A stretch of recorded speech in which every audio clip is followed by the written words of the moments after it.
Patatawarin na nga sana ni Rosel itong si Bea alang-alang sa kanyang anak na si Belle. Subalit nang makita nga ni Belle ang lampin na alaala niya, ito ang kanyang pinanghahawakan dahil umaasa siya balang araw ay makikita din niya ang kanyang hinahanap na ina. Ngunit ang nagtataka siya kung papaano nga napunta sa kanya yun ay walang ibang kakapasok sa kanyang pamamahay sa loob kundi ito nga lang si Bea.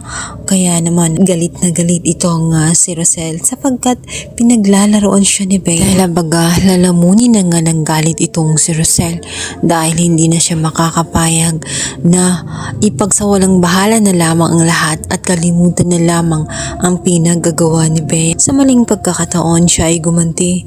Yun ay para kunin ang internal organ nga nitong si Bea. Takot na takot si Bea dahil akala niya ay para nga siya kakataying baboy. Nakita pa nito na ang magagawa ng naturang procedure ay tela naman hindi naman na parang doktor ang mga hitsura, para butcher lang ng mga baboy.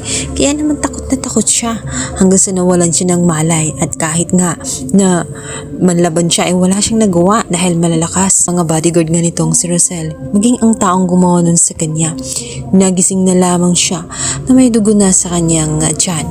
Akala niya talaga ay totoong totoo, nagwawala na siya at nagpapanig. Maya maya ay dumating nga itong si Melania na tinawagan nga nitong si Rosel upang ipasundo na nga itong si Bea at dito niya malalaman na kailangan niyang tingnan ang kanyang tiyan sapagkat ang totoo pala ay pinaprank lamang siya ni Rosel at dito naman ay halos hindi magkaundagaga sa pagtatawa nga itong si Rosel. Successful ang kanyang mga plano. Sa pagkakataong yun ay nasa kay Rosel ang huling halakhak at dito namang si Bea ay hindi may tsura ang kanyang mukha dahil nga naisahan siya at hindi niya matanggap, subalit nangyari na nga ang nangyari.